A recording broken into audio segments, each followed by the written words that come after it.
Hello friends, एक बार फिर स्वागत है आपके अपने प्यारे यूट्यूब चैनल मोहित पांडे क्लासेस पर। फ्रेंड्स, जैसा कि आप लोग जानते हैं कि इन दिनों हम लोग पढ़ रहे हैं क्लास 10th में मैथ का चैप्टर नंबर 3, दो चर वाले रैखिक समीकरण युग्म, pair of linear equation in two variable, English में बोलते हैं इसको। और इसके लास्ट वाले वीडियो में हम लोगों ने समीकरण का ग्राफ बनाना सीखा था। ठीक है, जो आपका रैखिक समीकरण युग्म होता है इसका ग्राफ कैसे बनाया जाता है ये सब हम लोग सीख चुके हैं। अभी तक हम लोगों ने इस चैप्टर में करीब 2 या 3 पार्ट किए हैं, बहुत छोटे छोटे हैं वीडियो।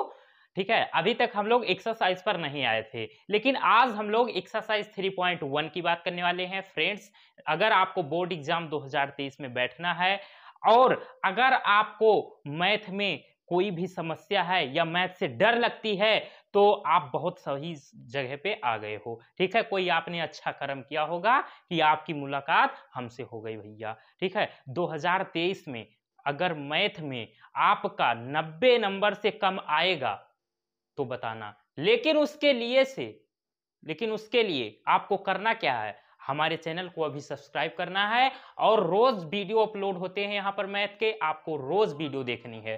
ठीक है, यहाँ पर आपको एक एक वीडियो रोज मिलेंगी, आपको वीडियो देखना है। अभी हम लोग एनसीईआरटी बुक फॉलो कर रहे हैं, इसके सभी क्वेश्चन करने के बाद में मैं आपको 2-3 पब्लिकेशन की बुक के निचोड़ के क्वेश्चन आपको करवाऊंगा। ठीक है, और ढेर सारे मॉडल पेपर के आपके जो अभी तक 2-4 साल में क्वेश्चन आए हुए हैं सभी क्वेश्चन आपको करवाए जाएंगे। यहाँ पर एक से एक सीरीज आपको मिलेगी। ठीक है, तो आपको अगर 90 प्लस लाना है तो भैया आप चैनल को सब्सक्राइब करिए, हमारे साथ जुड़िए और रोज पढ़िए। ठीक है, तो हम अब आते हैं अपने एक्सरसाइज 3.1 के क्वेश्चनों पर।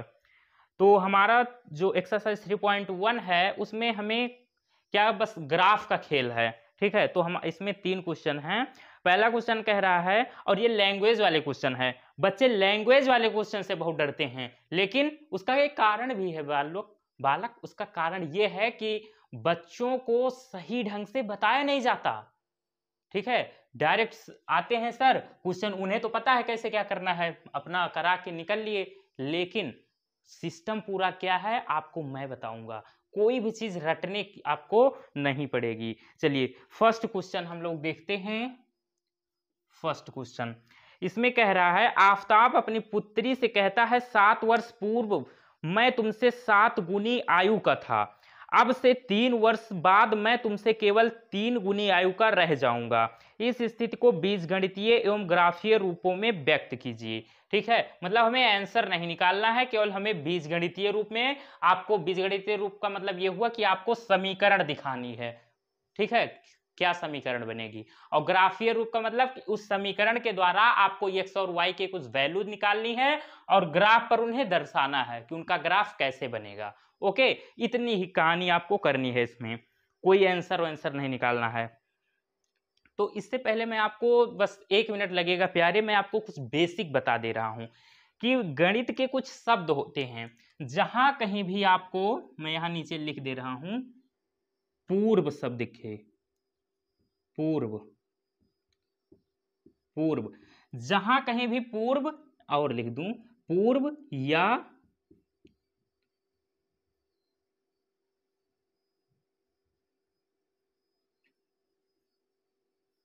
पहले,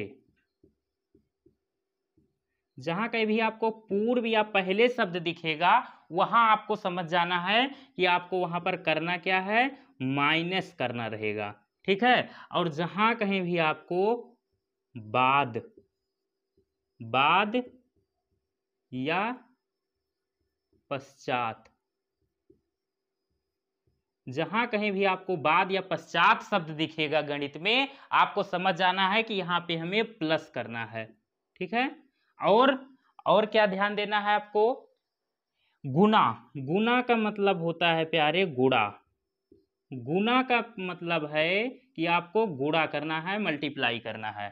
ठीक है, और अगर क्वेश्चन में आपको आयु से संबंधित क्वेश्चन दिख रहे हैं तो वहां पर सबसे पहला काम यह कि आपको वर्तमान आयु पता होनी चाहिए। अगर नहीं पता है तो हम उसको कुछ मान लेंगे गणित में, यक्स या वाई मानकर चलते, ज्यादातर क्वेश्चन यक्स वाई पर ही हम लोग करते हैं। ठीक है, अज्ञात है अगर, मतलब कोई भी चीज गणित में आपको अगर नहीं पता है, हमें पता करना है, तो हम उसको पहले मानेंगे। माना इसकी आयु ये यक्स, या माना जैसे राजन है तो राजन की आयु यक्स फलाना फलाना, ठीक है। तो चलिए क्वेश्चन पर आते हैं, फिर वहां पर डाउट क्लियर होगा आपका। आफताब अपनी पुत्री से कहता है 7 वर्ष पूर्व। तो देखिए इसमें ना तो भैया आफताब की आयु हमें पता है, ना तो उसकी पुत्री की आयु। तो हमें सबसे पहले आयु वाले क्वेश्चन को करने से पहले हमें उनकी वर्तमान आयु पता होनी चाहिए, ठीक है। तो हम अगर वर्तमान आयु नहीं जानते हैं तो हम उसको मानेंगे।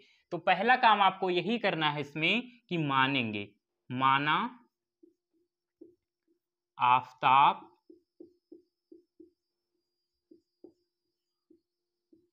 की वर्तमान आयु यक्स वर्ष, ये हमने माना है। और उसकी पुत्री की आयु भी नहीं पता है, तो माना आफताब की पुत्री की वर्तमान आयु, अब इसको यक्स माना है तो इसको वाई मान लो, वाई वर्ष। ये हमने माना। क्यों माना? क्योंकि हमें नहीं पता है क्वेश्चन में कि आफताब की अभी कितनी है आयु और उसकी पुत्री की कितनी है आयु, ठीक है।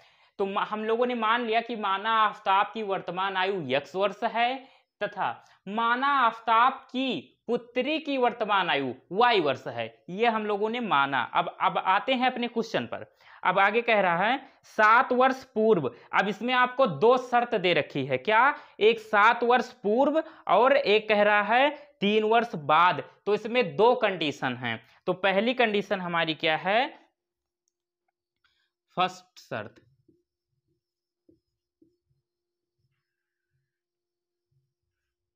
फर्स्ट शर्त है 7 वर्ष पूर्व। 7 वर्ष पूर्व। अब अभी मैंने आपको बताया है कि जहां कहीं भी गणित में आपको पूर्व शब्द दिखेगा, आप समझ जाना कि हमें माइनस करना है। अब जैसे यही समझ लो कि आपकी अभी वर्तमान आयु है मान लो 15 वर्ष। आपसे कहा जाए कि 5 वर्ष पूर्व आपकी आयु कितनी थी, तो 5 वर्ष पूर्व आप क्या करोगे? अभी जितनी आयु है उसमें से घटाओगे ही तो, कि जोड़ोगे कि 15 + 5 20 वर्ष थी। आप आज से 5 वर्ष पहले आप 20 वर्ष के थे, अगर आज 15 वर्ष के हो? बिल्कुल नहीं बालक। अगर आप अभी 15 वर्ष के हो तो आज से 5 वर्ष पहले आप कितने वर्ष के थे? 15 - 5। तो जहां कहीं भी गणित में आपको पूर्व शब्द दिखेगा तो आप वर्तमान में से उतने को माइनस कर देना, ठीक है। तो 7 वर्ष पूर्व, तो 7 वर्ष पूर्व क्या होगा? 7 वर्ष पूर्व आफताब की आयु क्या होगी और उनकी पुत्री की आयु क्या होगी? तो 7 वर्ष पूर्व। अब हम आते हैं क्वेश्चन पर अपने। देखिए कह रहा है 7 वर्ष पूर्व मैं तुमसे 7 गुनी आयु का था। देखो तो 7 वर्ष पूर्व आफताब की आयु कितनी होगी? 7 वर्ष पूर्व। अगर अभी यक्स वर्ष है, अगर अभी यक्स वर्ष है तो 7 वर्ष पूर्व कितने रहे होंगे? यक्स को मान लो अभी कि 10 वर्ष है। कुछ समय के लिए मान लो प्यारे कि ये यक्स नहीं 10 लिखा है। तो आज से 7 वर्ष पूर्व कैसे निकालेंगे? तो 10 में से 7 को माइनस कर देंगे। जिसमें से माइनस किया जाता है उसको पहले लिखते हैं। तो हमने पहले यक्स लिख लिया। अब इसमें से माइनस करेंगे कितना? 7 वर्ष कह रहा है तो 7 कर दिया। 7 वर्ष पूर्व, तो 7 वर्ष पूर्व ये आफताब की आयु है, तो उसके पुत्री की आयु कितनी होगी 7 वर्ष पूर्व? तो वर्तमान आयु है उसकी पुत्री की वाई वर्ष, तो 7 वर्ष पूर्व वो कितनी वर्ष की रही होगी? तो अभी जितनी है, वर्तमान मतलब अभी जो चल रहा है, अब इसमें से कर दो -7, ये वाई -7 वर्ष की रही होगी, ठीक है, 7 वर्ष पहले। लेकिन इसमें एक छोटी सी बात बोली है, क्या? कि 7 वर्ष पूर्व मैं तुमसे, कौन कह रहा है? आफताब कह रहा है अपनी पुत्री से। ये है आफताब, ये है उनकी पुत्री, कि अब से 7 वर्ष पूर्व मैं तुमसे कितना? 7 गुनी आयु का था।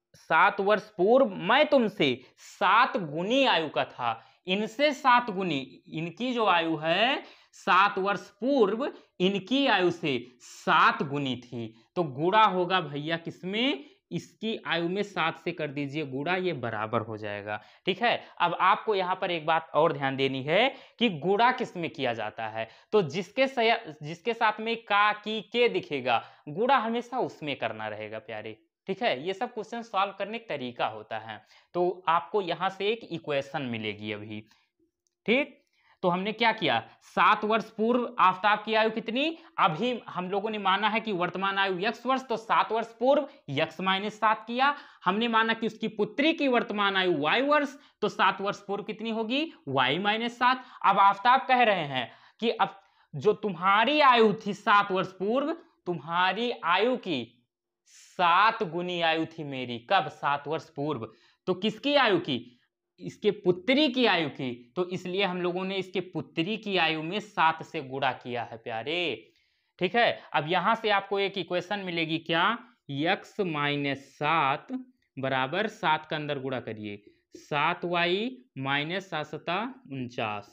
ठीक है, अब y को इधर ले लो, 7 को इधर भेज दो, तो x माइनस 7y बराबर, ये 7 इधर जाएगा, प्लस का 7 हो जाएगा, इधर ये माइनस 49।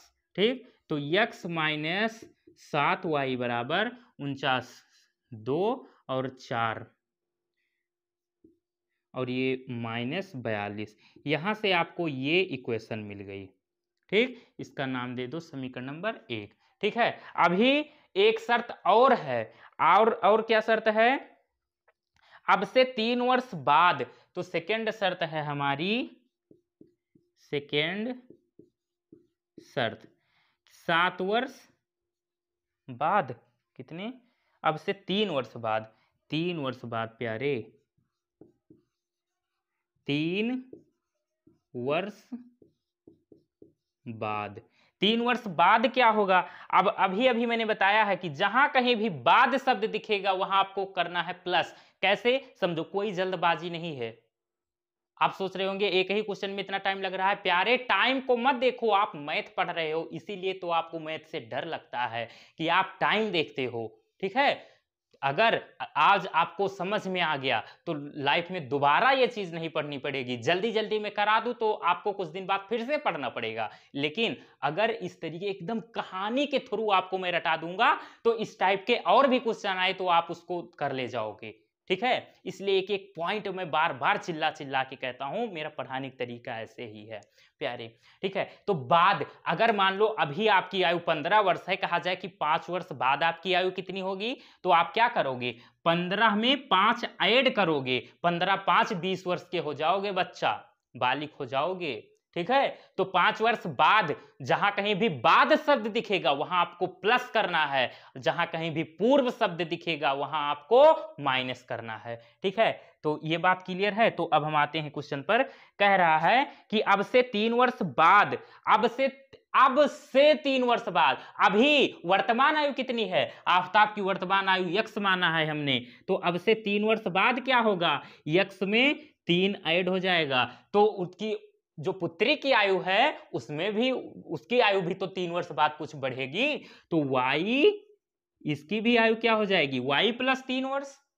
ठीक है, कि इनकी आयु बढ़ेगी उनकी रुकी रहेगी, नहीं भैया, इससे कैसे हो सकता है। अब से 3 वर्ष बाद मैं तुमसे केवल 3 गुनी आयु का रह जाऊंगा, किससे, अब गुणा किसमें होगा यहां पर आप बताओ, किससे, आफ्ताब की आयु किससे 3 गुनी आयु की रह जाएगी, उसके पुत्री की आयु से, तो गुणा किसमें होगा, इसके पुत्री की आयु में गुणा होगा 3 का, बीच में लग जाएगा बराबर। ठीक, यहां से भी आपको एक इक्वेशन मिलेगी, x प्लस 3 इक्वल टू 3 का अगर ये गुणा 3y प्लस 9, y को इधर ले लो, x माइनस 3y और 3 को इधर भेज दो, तो ये माइनस 3 हो जाएगा, यहां से x माइनस 3y बराबर 9 में से 3 जाएगा 6 बचेगा। यहां से आपको एक इक्वेशन और मिल गई। ठीक, ये आपकी क्वेश्चन नंबर 2 है। अब दोनों समीकरण हो गया, अब आधा क्वेश्चन आपका सॉल्व हो गया। जो आपसे बोला था बीजगणितीय रूप में व्यक्त कीजिए, तो ये आपका बीजगणितीय रूप है। अब ग्राफीय रूप क्या है, अब ग्राफीय रूप पर हम आएंगे। ठीक है, तो भैया गर्मी बहुत है, थोड़ा टाइम दीजिए।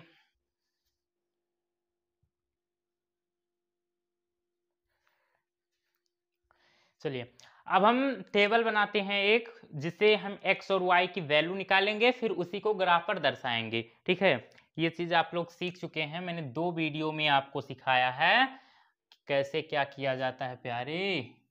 चलिए शुरू करते हैं। पहले हम लोग समीकरण नंबर 1 की बात करेंगे। समीकरण नंबर 1 से देखिए क्या होता है। समीकरण 1 से, समीकरण 1 से क्या करिए आप, या तो x को रोकिए एक साइड में या तो y को, और सबको एक तरफ भेज दीजिए। ठीक है, उसके बाद में y या x की किसी एक की वैल्यू रखिए, आपको दूसरे की वैल्यू मिल जाएगी फ्री में भैया, दहेज के रूप में। तो हम यहाँ x को रोकते हैं, x को रोकिए आप यहाँ पे, और 7y को इधर भेजिए। या तो क्या करिए, क्या सही रहेगा, हाँ y को रोकिए इधर। या सुनिए सुनिए सुनिए सुनिए, आप -7y को इधर ले लीजिए और -42 को इधर ले आइए, यही आपके लिए सही रहेगा।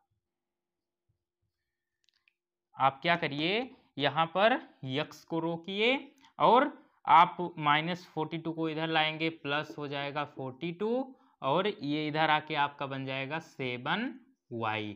ठीक है, अब y को हमें एक साइड में रोकना है, तो 7 को इधर भेज दो, तो यहां से नई इक्वेशन मिलेगी y equal to x plus 42 upon में 7। अब आप सोचोगे y इधर क्यों लिख दिया, वो बात वही है, चाहे इधर लिखो चाहे इधर लिखो। आप y इधर रोकते, 7 को इधर भेजते, तो x प्लस 42 अपॉन y बनता, तो हमने उसी को इधर उधर करके लिख लिया। आप इसके लिए स्वतंत्र हो भैया, मैथ है, मैथ में यही तो मजेदार बात है कि आप अपने मन से भी कर सकते हो सिस्टम सारा।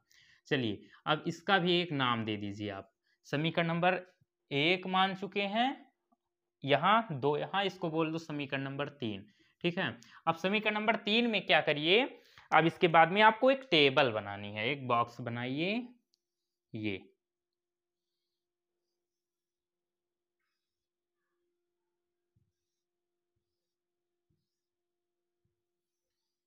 बॉक्स बन गई। अब आपको क्या करना है, एक बॉक्स में आप x लिखिए, एक में y लिखिए। अब आप x की कोई ऐसी वैल्यू रखिए कि ये आसानी से सॉल्व हो जाए और हमें वहां से y की वैल्यू मिल जाए।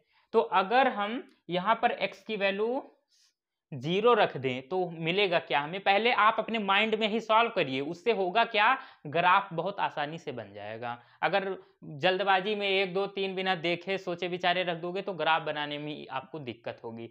तो अगर यहाँ पे हम 0 रखें तो 0 में 42 ऐड होगा तो 42 ही रहेगा, और 7 छंग 42 होगा, आसानी से कट जाएगा, भिन्न में नहीं आएगी संख्या आपकी। तो हम x की वैल्यू 0 रख रहे हैं, तो जब x की वैल्यू 0 रखेंगे तो आप लिख दीजिए समीकरण नंबर 3 में x बराबर 0 रखने पर, तो जब 0 रखिए तब देखिए क्या मिलेगा, y is equals to x की जगह 0 रखा प्लस 42 अपॉन 7, तो 42 अपॉन 7, 7 1 7, 7 6 जा 42, 6 अपॉन 1 मतलब 6। तो y की वैल्यू आई 6, और कब आई, जब हम लोगों ने x की वैल्यू रखा 0। अब प्यारे आप सोचोगे सर आपको कैसे पता कि यहाँ 0 रखेंगे, तो प्यारे मैं नहीं कहूंगा आप 0 रखो, आप इसके लिए स्वतंत्र हो, आपकी इच्छा हो आप 1 रख दो, 2 रख दो, 3 रख दो, 10 20 50, इसके लिए आप स्वतंत्र हो। लेकिन इसलिए हमने 0 रखा कि बहुत आसानी से हमें बढ़िया सुंदर वैल्यू मिल जाएगी, भिन्न में नहीं मिलेगी, छोटी वैल्यू मिल जाएगी। ठीक है, इसलिए हमने 0 रखा। तो यहां पर हम x की वैल्यू कितने रखे हैं, 0, तो यहां पर आप बॉक्स में 0 लिखिए, और 0 रखने पर y की क्या वैल्यू मिली, 6, तो इस बॉक्स में आप नीचे 6 रखिए। ठीक है, एक बार फिर से आपको यही काम करना है, क्या करना है, फिर से कोई x की वैल्यू रखिए और वहां से फिर से आपको y की एक नई वैल्यू मिलेगी। अब 0 रख दिया तो फिर से 0 नहीं रखना है प्यारे, तो रखिए, क्या लिखेंगे, पुनः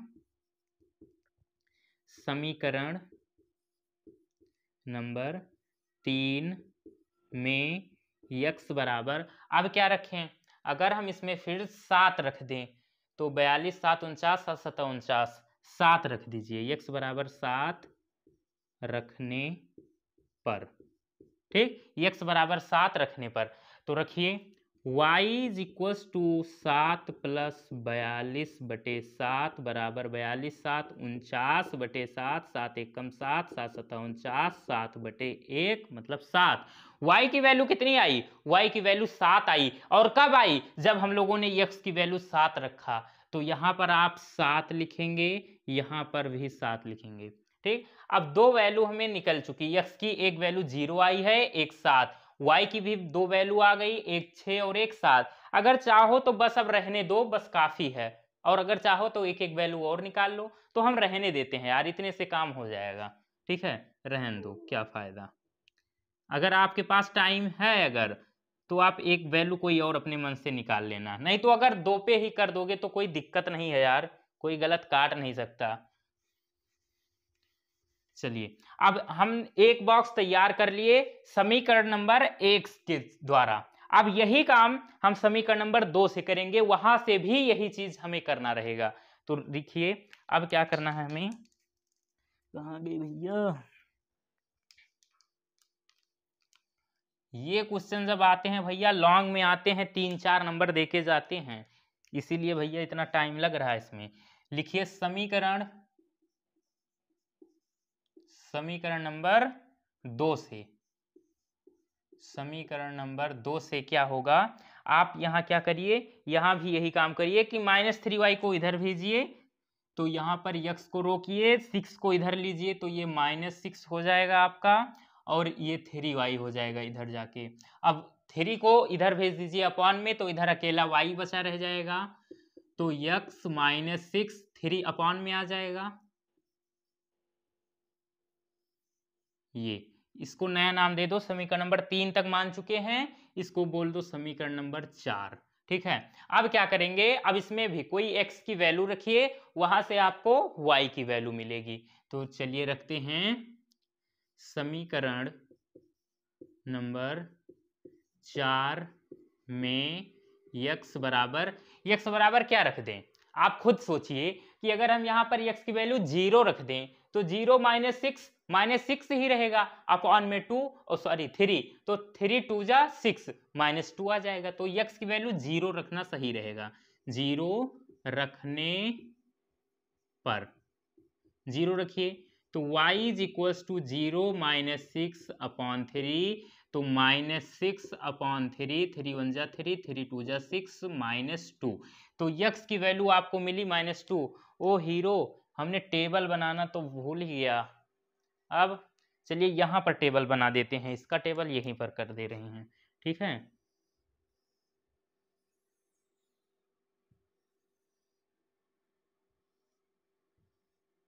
ये यहां पर x होगा, यहां पर y होगा। ठीक है, चलिए अब x की वैल्यू हमने कितनी रखी, 0, तो इस बॉक्स में 0, तो 0 रखने पर y की क्या वैल्यू आई, -2, तो यहां पर आपका ये -2 हो गया। ठीक, फिर से वही काम, अब फिर से x की कोई एक वैल्यू रखिए, तो x की वैल्यू अगर हम इसमें कितना रख दें, x की वैल्यू अगर हम इसमें 2 रख दें तो 6 2 8, 3 रख दें तो 3 आएगा, 4 3।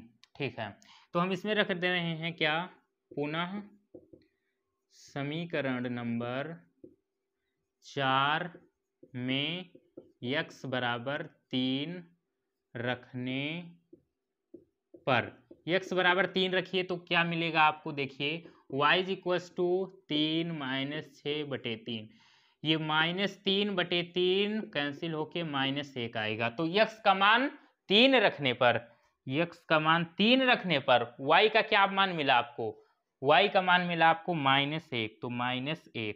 अब आपका दो टेबल यहां से तैयार हो गया। अब क्या करना है, अब आपको ग्राफ बनाना है। तो जगह दिख रही है आपको, जगह तो है नहीं, ग्राफ थोड़ा बड़ा सा बनता है, तो इतना हमें हटाना पड़ेगा। अगर आपको कोई काम हो तो इसका स्क्रीनशॉट ले लीजिए, वीडियो को रोक करके, मैं साइड हो रहा हूं, फिर मैं आपको ग्राफ बना रहा हूं।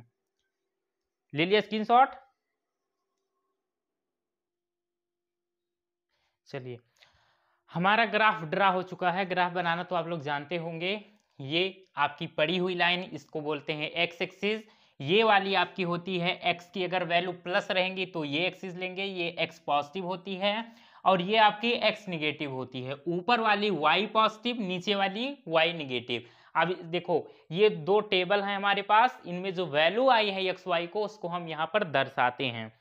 देखिए ध्यान से, पहले वाले टेबल को लीजिए, ये आपका जो टेबल है ये समीकरण 1 के द्वारा बना था ना, तो पहले इसको देखिए, x की वैल्यू 0 और y की वैल्यू 6। तो 0 जो होता है वो आपका जहां पर ये दोनों लाइन एक दूसरे को काटती हैं वहां पर x भी 0 होता है, y भी 0 होता है, उसको ओरिजिन बोलते हैं, ओरिजिन पॉइंट मूल बिंदु कहते हैं। ठीक है, तो x की वैल्यू 0, तो 0 कहाँ होगा, यहां पर होगा x, और y 6, और y की वैल्यू प्लस में दिख रही है 6, तो y की वैल्यू प्लस ऊपर की तरफ होती है। तो देखिए ये पॉइंट आपका कहाँ पे होगा, x की वैल्यू 0 ऐसे जाएगी x और y 6, ये आपका पॉइंट यहाँ पे होगा, और इसका नाम क्या होगा, x की वैल्यू 0 तो 0 कॉमा y की वैल्यू 6, तो 0,6 है ये पॉइंट आपका।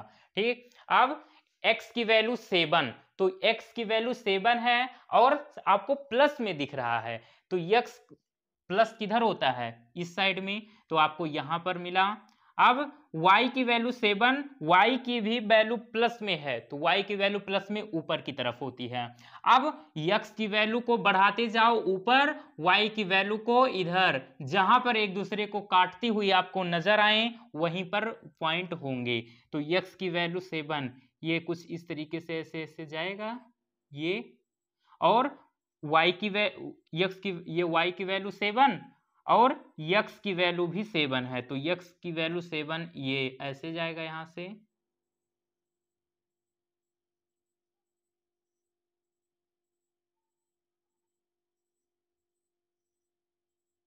कुछ यहां पे कटेगा, तो ये आपका पॉइंट है 7,7।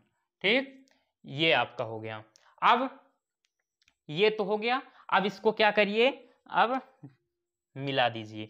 तो ये भैया है हमारा अस्त्र, इसको कहते हैं समझावन दास, इसकी सहायता से हम लोग इसको मिलाते हैं।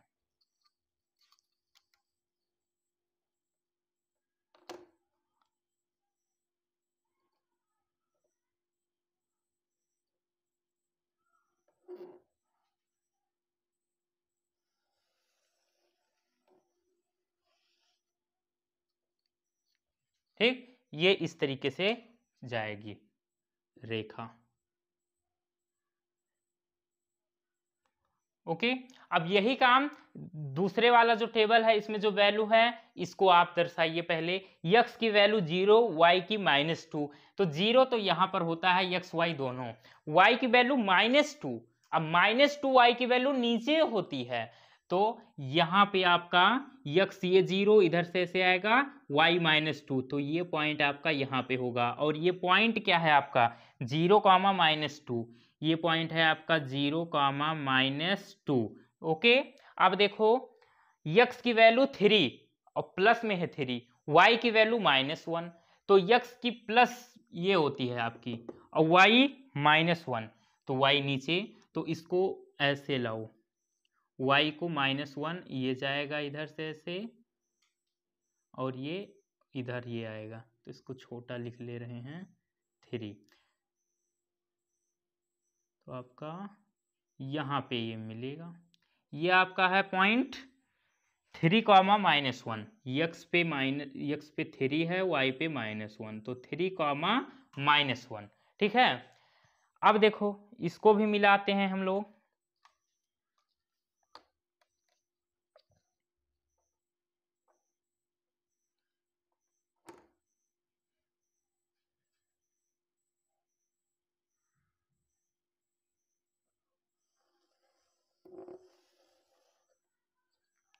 ये जा रही है रेखा,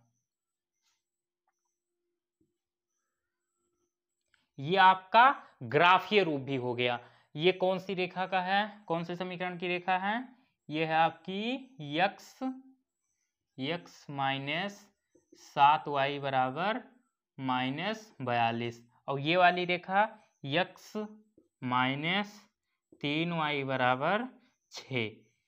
ठीक है, तो आपका पूरा पूरा क्वेश्चन अब जाके कंप्लीट हुआ है। ये आपका था बीजगणितीय रूप और ये है आपका ग्राफीय रूप। हमें कोई आंसर नहीं निकालना है इसमें, बस यही दर्शाना था हमें, बीजगणितीय रूप और ग्राफीय रूप में हमें दिखाना था इसको, जो कि कंप्लीट हुआ। ठीक है, अब इसका आप लोग स्क्रीनशॉट ले लीजिए, पूरा क्वेश्चन कंप्लीट हो गया।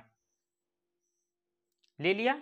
चलिए, तो प्यारे बड़ा ही मजेदार क्वेश्चन था और लॉन्ग क्वेश्चन में अगर ये क्वेश्चन आएगा तो आपका 4 से 5 नंबर लेकर आएगा। ठीक है, टाइम भले लगा लेकिन मुझे नहीं लगता कि किसी भी बच्चे को कोई डाउट होगा इस क्वेश्चन में। ठीक है, अगर डाउट हो तो कमेंट कर देना, नेक्स्ट वीडियो में आपका डाउट क्लियर कर दूंगा। तो आज हम इतना ही रखते हैं, गर्मी बहुत ज़्यादा है, मेरी हालत आपको दिख ही रही होगी, पूरा पसीना पसीना हो गया। तो हम लोग मिलेंगे एक नए वीडियो में सेकंड क्वेश्चन के साथ, तब तक के लिए बाय बाय, सी यू।